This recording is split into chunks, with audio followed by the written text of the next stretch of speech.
हमें ये बचपन से बताया गया है और हमने सुना है कि वो शख्स जो एक मरतबा कलमा शहादत पढ़ लेता है वो गारंटीड जन्नती होता है। वो दुनिया में कुछ भी करता रहे, इवेंचुअली उसने जन्नत में ही जाना है। और ये हमारी जिंदगी का सबसे बड़ा धोखा है। इसको मिसकंसेप्शन या मिथ कहना भी गलत है, because this is straight up deception. नबी सल्लल्लाहु अलैहि वसल्लम की टीचिंग्स इसकी बिल्कुल कॉन्ट्रेरी है। नबी अलैहि सलाम ने एक दफा कंपेनियन से फरमाया कि जन्नत में मेरा हर उम्मती चला जाएगा सिवाय उसके जिसने जन्नत में जाने से इनकार किया। कंपेनियन ने पूछा, मन अबा या रसूल अल्लाह, कौन है वो बदबख्त जो इनकार करेगा? तो नबी अलैहि सलाम ने फरमाया कि वो शख्स जिसने मेरी सुन्नत पे अमल किया वो जन्नत में जाएगा, और जिसने मेरी सुन्नत से इनकार किया उसने जन्नत में जाने से इनकार कर दिया। अगर आप अल्लाह के हुकूक पूरे नहीं कर रहे हो और नबी अलैहि सलाम की सुन्नत को फॉलो नहीं कर रहे हो तो जन्नत का रास्ता आपके लिए मुश्किल नहीं है, नामुमकिन है। ये बहुत बोल्ड स्टेटमेंट है कि एक बार कलमा शहादत पढ़ लो तो उसके बाद गारंटीड जन्नत है। ये वाली स्टेटमेंट्स कंपेनियंस भी अपने बारे में नहीं देते थे, और नबी अलैहि सलाम ने हमें बताया है कि सबसे बेस्ट जनरेशन उनकी जनरेशन है, उसके बाद उनकी जनरेशन, उसके बाद उनकी generation. Companions were the best among us, सबसे अच्छे मुसलमान वही थे। उन्होंने नबी अलैहि सलाम की सोहबत की हुई थी। उनमें ऐसे भी कंपेनियंस थे जिनको गारंटीड जन्नत नबी अलैहि सलाम ने एक महफिल में 10 सहाबियों को जन्नत दी है, अशरा मुबश्शरा को। लेकिन हम उनकी भी जिंदगी में देखते हैं कि उनकी जिंदगी में कांस्टेंट आजिज़ी थी, उनकी जिंदगी में नमाज छोड़ने का कोई कॉन्सेप्ट नहीं था। और यहाँ मुसलमान ये क्लेम करते हैं कि एक बार कलमा शहादत पढ़ लो, नमाज नहीं भी पढ़ोगे तो कोई बात नहीं, सजा पूरी करने के बाद इवेंचुअली जन्नत में ही चले जाओगे। हालांकि नबी अलैहि सलाम की इंस्ट्रक्शंस बिल्कुल डिफरेंट है। रसूलुल्लाह ने फरमाया कि हम में और उनमें, हम मुसलमान और वो गैर मुसलमान, ईमान और कुफ्र में फर्क ही नमाज है। अल्लाह कैटेगोरिकली कुरान में शिर्क और नमाज को साथ मेंशन करता है। अल्लाह ने फरमाया वाक़ीमुस्सलाह वला तकूनु मिनल मुशरिकीन, नमाज कायम करना और मुशरिक मत हो जाना।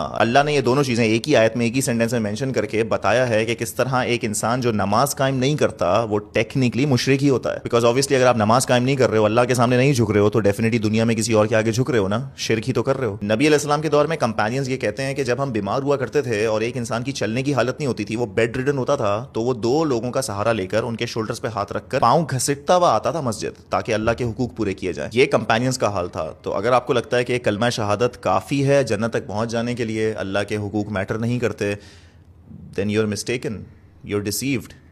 आपने एक झूठ को अपना सच मान लिया है, और जितने जल्दी इस धोखे से बाहर आ जाएंगे उतना ही अच्छा है।